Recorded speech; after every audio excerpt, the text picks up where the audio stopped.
m'a marqué le plus, c'est cette densité végétale qu'il y a sur le site. C'est foisonnant, il y a des ports libres qui sont présents sur le site et du coup on a une ambiance de nature alors qu'on sort de l'espace urbain et on est captivé par cette ambiance. On est vraiment à la fin des berges constituées de Lyon. En amont sur la Saône, la fin du quai Gilet, et on descend vraiment dans le lit de la Saône. Et on a les odeurs, on a la boue, on a les plantes, on a un peu le marnage, c'est-à-dire la différence de hauteur de l'eau en fonction de si les péniches font des vagues. On le ressent beaucoup plus que quand on est sur les quais maçonnés et les quais travaillés de la Saône. C'est ça qui est marquant. C'est vraiment un travail chirurgical.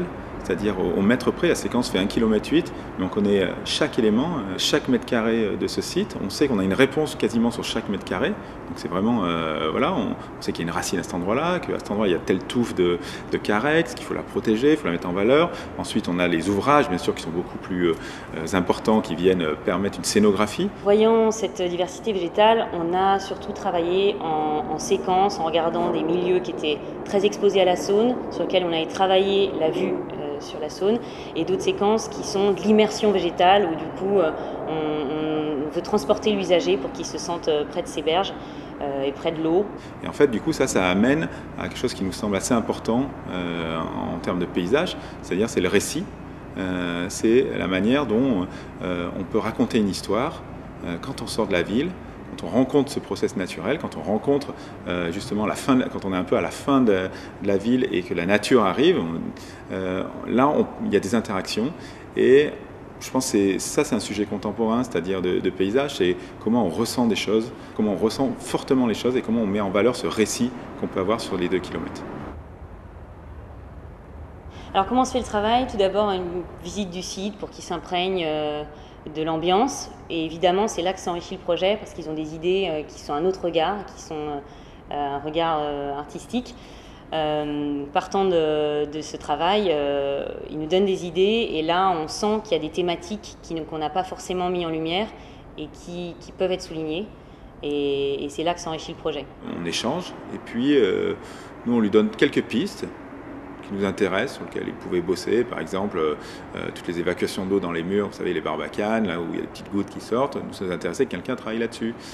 Et par exemple, Pascal Martin-Taillou, lui, il s'est emparé de ça, à sa manière. Il n'a pas réinterprété exactement ce qu'on voulait, parce que de toute façon on ne le commande pas, mais il a interprété ça et il a transposé ça avec plutôt des séries de masques posés justement entre ces systèmes de barbacane. Par exemple sur les girouettes accrues, évidemment nous on a fait tout un travail d'éclairage, mais on avait décidé de ne pas éclairer les berges naturelles sur certains secteurs et d'éclairer que les zones plutôt urbaines.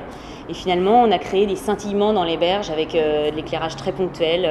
Et ça c'est une nouvelle approche. C'est pour ça que c'est pas mal, c'est-à-dire que c'est une situation qui sert à regarder le territoire, à regarder le paysage. Et tout ce qu'on a fait sur cette séquence, c'est que ça finalement. À la fois regarder la grande échelle et regarder les petites plantes qu'on a au pied, voir l'évolution des choses et des petits systèmes qui sont en place sur les rives. Quand on procède comme ça à des mises en scène et on répète aussi les éléments, c'est-à-dire qu'il n'y a pas juste 20 mètres où on doit regarder quelque chose, mais qu'on a vraiment une séquence qui fait presque 2 km, on peut penser que le ressenti un peu inconscient du paysage, à la fois des grandes échelles et des petites plantes, va jouer sur les gens, va influencer leur parcours. Je pense que les gens vont vouloir s'approcher de la rivière. Déjà, on a des petits pontons qui ont été réalisés, donc les gens sont amenés à aller vers l'eau. Et aussi, on a un certain nombre de systèmes qui montrent que parfois, on ne peut pas cheminer, on ne peut pas s'approcher, qu'on a des mises à distance. Donc je pense que ça montre aussi cette fragilité. Donc ça interpelle. On a aussi énormément de biodiversité. Je pense que les gens seront un peu plus conscient de la nature qui est présente à Lyon.